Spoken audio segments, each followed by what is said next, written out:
In the 15th century, Europe stank. Not metaphorically, literally. The streets overflowed with human waste, animal carcasses, and the thick, sour stench of unwashed flesh. But the worst part wasn't the filth. It was that people believed it kept them pure. Because one day, the Pope, yes, the actual Pope, declared that bathing was dangerous to the soul. It wasn't always like this.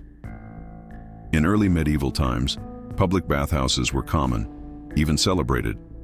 Nobles and peasants alike soaked in warm, herbal waters, scrubbing themselves clean in tiled rooms that echoed with laughter and gossip. Some even prayed while bathing. Water was a gift from God, after all, but that all changed when disease swept the continent. The Black Death, leprosy, syphilis. The fear wasn't just of sickness, it was of sin. As illness tightened its grip on Europe, church leaders began to reinterpret hygiene. Physical cleansing, they warned, opened the body's pores, and with open pores came danger. Evil air or miasma could slip in and corrupt the soul. Worse, public baths had become associated with something the church feared even more than death: pleasure. They were, in the eyes of the clergy, places of temptation. Naked bodies, shared spaces, murmured flirtations. It was all too much. And so, they condemned the bathhouses, then closed them. The final blow came in the form of papal edicts. In the late 1400s, Pope Gregory the Great had already linked hygiene with vanity, but later popes went further. Writings began to circulate suggesting that frequent bathing was not only unnecessary, but morally dangerous. One bishop even claimed that saints stank sweetly in the name of God, and that suffering the odor of others was a holy sacrifice. Filth became a badge of piety. Nobles stopped washing, kings, queens, bishops. They all began to believe that to bathe was to risk both disease and damnation. Queen Isabella of Castile reportedly bathed only twice in her entire life, once at birth and once before her wedding. Servants rubbed herbs under their masters' arms, powdered their hair with ashes, and carried perfumed handkerchiefs to mask the rot. The result? A society that reeked but believed itself righteous. By the end of the century, bathing was no longer a health practice. It was heresy. Cleanliness was sin. Dirt was virtue. And soon, that belief would kill more than the plague ever could. Faith against filth. Inside the ban. The church didn't just close the bathhouses, it sanctified the stench. With scripture in one hand and fear in the other, clergy across Europe began preaching sermons that equated cleanliness with corruption. The devil lurks where the flesh is pampered, they warned. And in a world still recovering from waves of plague, people listened. As the 16th century dawned, the consequences of this holy war on hygiene began to show. Skin diseases exploded across all classes: scabies, boils, lice infestations, even simple rashes turned into fatal infections. But instead of washing, people turned to spiritual remedies. Holy relics were rubbed on sores. Psalms were recited over festering wounds. And all the while, the doctors, most of whom were clerics themselves, insisted the body must suffer for the soul to be saved. In some cities, the air itself was believed to be a divine punishment. Officials ordered homes to be sealed tight. Windows were stuffed with straw or nailed shut, trapping families inside with their own rot. Priests sprinkled vinegar-soaked cloths around doors and told the faithful to avoid tempting breezes. Fresh air, they said, was a highway for sin. But the irony was almost too cruel. The very acts meant to protect the people were accelerating their decay. Skin rotted under layers of sweat and dust. Eyes crusted over. Children scratched themselves, raw in their sleep. And yet, people remained obedient. Fear, after all, is stronger than reason, and the church knew it. In monasteries, the rules were even stricter. Monks might go years without bathing, believing that enduring the stench of their own flesh brought them closer to Christ. In some orders, bathing more than once a year was grounds for punishment. One abbot famously refused to wash his face even after it became covered in sores. "Let the Lord see me as I truly am," he said.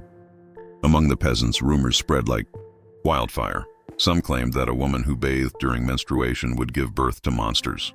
Others believed that if a child was too clean, evil spirits would take notice and possess them. Mothers smeared ash on their baby's skin to confuse the demons. Dirt became a talisman, and into this madness stepped the barbers, not just cutters of hair, but surgeons, bleeders, and makeshift doctors.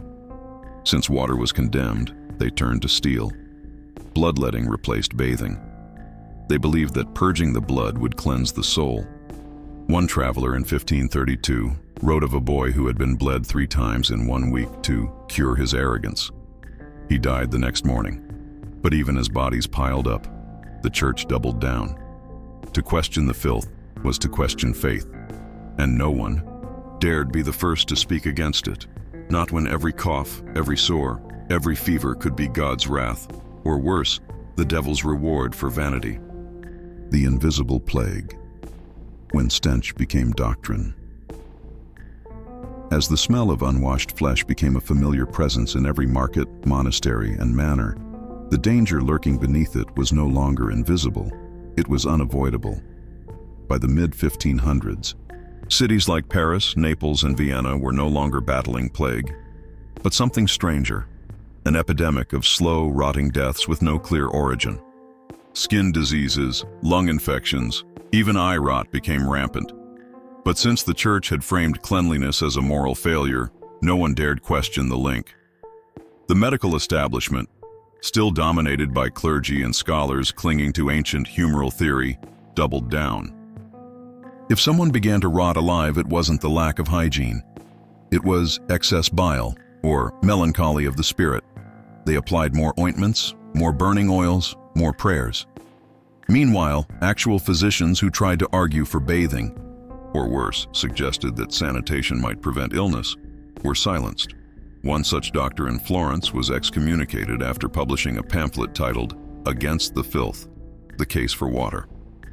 In homes, it became common practice to cover sores with linen soaked in wine or crushed herbs, believing it would draw out the evil vapors. The smell didn't go away. It just changed flavor. Housewives set bowls of onions in corners, thinking they absorbed disease. Some burned horsehair indoors to fight demons. Entire districts stank of failure, masquerading as faith. And yet, despite all this suffering, people held on to the belief that water was the enemy. The deeper the rot, the more sacred the trial. In a German town near Würzburg, a woman was accused of witchcraft after secretly boiling water to clean her son's wounds. The boy survived, but she was burned anyway. Only the devil's water can cheat death, the judge said. Art from the time became darker too. Painters began to depict saints with cracked skin and bleeding feet. Martyrs were shown smiling. Through disease. Even Christ's wounds were emphasized more than ever before, with pus and rot portrayed in loving detail. Salvation had become synonymous with suffering. Among the nobility, perfumes became weapons of denial.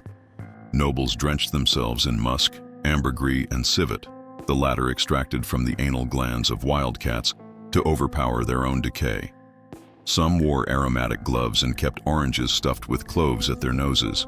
It didn't make them cleaner, it just helped them forget. But beneath the silks and scents, their flesh festered just the same. The few public bathhouses that survived were driven underground, both figuratively and literally. In some cities, secret baths were carved into cellar stone, hidden behind butcher stalls or fishmongers. People risked punishment just to scrub their skin. But these places were few and fading, because the lie had worked. Cleanliness was no longer just a sin. It was a crime against God. The Pope who washed his hands of the century. By the time Pope Gregory XIII ascended the papal throne in 1572, the damage had already been done. The association between water and heresy was so deeply embedded in Europe's collective psyche that even whispers of public bathing sparked fear, not comfort. But Gregory didn't try to reverse it. Instead, he institutionalized it. He formalized policies discouraging bathing, reinforcing the belief that spiritual purity outweighed physical cleanliness. In a series of letters later compiled by Vatican scribes, Gregory argued that excessive bodily care dulls the soul's attention to divine matters. He encouraged monasteries to cut back on washing altogether, no more than once per month, if that. For penitents and pilgrims, water was a reward, not a right. Cleanliness became synonymous with vanity, and vanity with sin. What followed was decades of papal-sanctioned negligence. Hospitals run by religious orders began removing their primitive washrooms. Some even turned away the sick who requested bathing as part of treatment, claiming it invited pride. One nun, Sister Beatrix of Avignon, was flogged publicly for boiling linens too often. She died of sepsis weeks later. Outside the church walls, monarchs followed suit. The Spanish royal court famously banned full-body bathing for women, citing papal guidance. Queen Isabella of Castile allegedly bathed only twice in her life, once at birth and once before marriage. Her courtiers followed her example, not out of devotion, but out of terror. To defy the custom was to risk the stain of impiety, or worse, the Inquisition. But while the upper classes could mask their decay with silks and scents, the poor suffered most. In overcrowded tenements, where human waste mixed with drinking water and rats outnumbered people, the absence of sanitation became fatal. Typhus, dysentery, and scabies tore through families, killing more than war or famine ever could. And still, the sermons preached against soap. Ironically, some parts of the Islamic world at the same time were advancing hygiene in leaps, with running water, ritual ablutions, and public baths in nearly every city. Travelers who crossed into Moorish Spain or the Ottoman Empire were often stunned by how clean these societies seemed. But back in Christendom, this contrast was viewed not as a lesson, but a warning. Cleanliness was painted as suspicious, too Eastern, too pagan. The few voices who spoke out were dismissed or punished. A physician in Prague who promoted daily washing was imprisoned for disturbing the divine order. His writings were later burned in a public square. Thus, by the end of the 16th century, an entire continent had not only abandoned the practice of cleanliness, it had demonized it.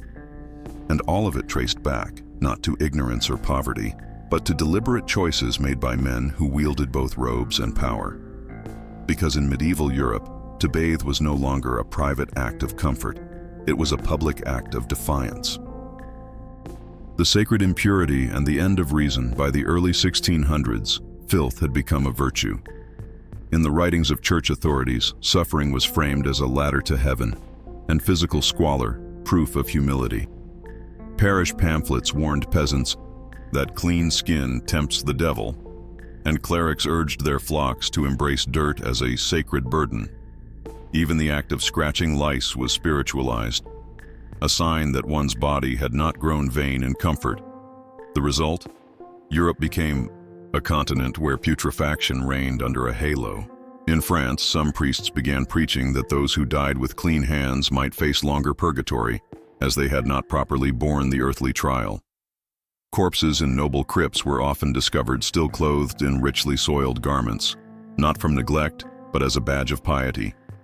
A bishop from Mainz once instructed his flock to let the skin rot before the soul, a phrase that would later be etched into stained glass. By now, diseases that once seemed temporary, scabies, trench fever, lice infestations, had become permanent fixtures of life. And they weren't confined to the poor. In royal courts, nobles powdered their wigs to cover the smell of scalp rot.